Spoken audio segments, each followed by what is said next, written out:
একটা প্রজ্ঞাপন আকারে জারি করা হয়েছে এবং ব্যাংকগুলো কিভাবে লেনদেন করবে আমানতকারীদের সাথে সেটা একটা ইনস্ট্রাকশন দিয়ে দেওয়া হয়েছে এবং সে অনুযায়ী কাজ চলছে। আর আমাদের আরও কয়েকজন ইন্ডিপেন্ডেন্ট ডাইরেক্টর আসবে, আরও 2-3 জন, এবং আইন অনুযায়ী বলা আছে একজন চার্টার্ড অ্যাকাউন্ট্যান্ট, একজন ব্যাংকার এবং একজন ল বিশেষজ্ঞ, আইন বিশেষজ্ঞ, তাদেরকে একটা পূর্ণাঙ্গ বোর্ড গঠিত হবে। ইতিমধ্যে আমরা ব্যাংকগুলো লেনদেন কার্যক্রম শুরু করার জন্য বাংলাদেশ ব্যাংকের পক্ষ থেকে আমরা ডাইরেকশন এবং এগুলো পেয়ে গেছি এবং ইতিমধ্যে কার্যক্রম শুরু হয়েছে এবং গত 2-3 দিন, আজকে বোধহয় 3rd ডে ইতিমধ্যে চলছে এবং এখন পর্যন্ত স্মুথলি চলছে। এবং একটা ভালো খবর হলো যে শুধুমাত্র উইথড্রয়াল নয়, এখানে ডিপোজিটও হয়েছে। কোনো কোনো জায়গায় উইথড্রয়ালের চেয়ে ডিপোজিটের পরিমাণ বেশি হয়েছে। এটা ইন্ডিকেট করে যে গ্রাহকদের এই নতুন ব্যাংকের প্রতি আস্থা আছে এবং সরকার এবং বাংলাদেশ ব্যাংকের কার্যক্রমের উপরে জনগণের আস্থা আছে এবং এটা আমরা এগিয়ে নিয়ে যেতে চাই।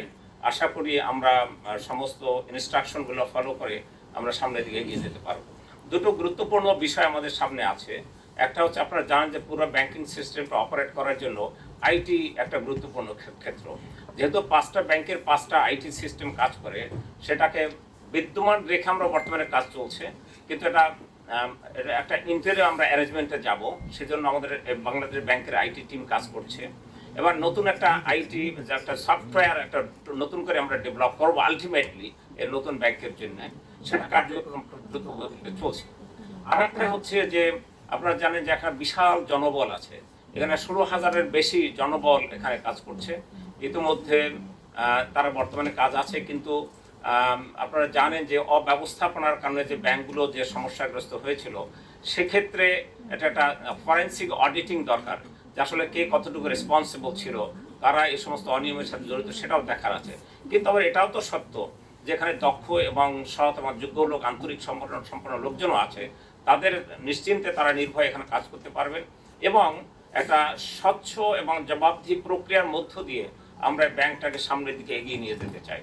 এবং আমরা ব্যাংক যেহেতু একটা বিজনেস, শুধু তার বিজনেস করার জন্যে সেভিংসের এগেনস্টে যে সমস্ত মুনাফার হার, এটাও ইতিমধ্যে নির্ধারণ করে দেওয়া হয়েছে এবং একটা মার্কেট রেটের ভিত্তিতেই করা হয়েছে, বিশেষ করে শরিয়া প্রতিপালন সাপেক্ষে, কোনো সন্দেহ নেই।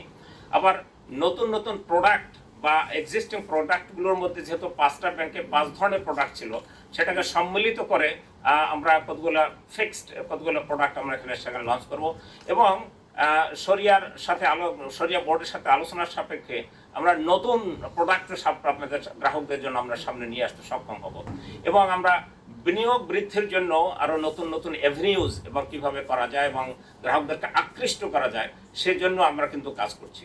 এবং আপনারা আসলে খুশি হবেন যে আগামী 19 তারিখে নতুন ব্যাংকের একটা লঞ্চিং প্রোগ্রাম হবে। ইনশাল্লাহ আমরা আপনাদের সবাইকে সেখানে আমরা আমন্ত্রণ জানাবো, আশা করি। Thank you.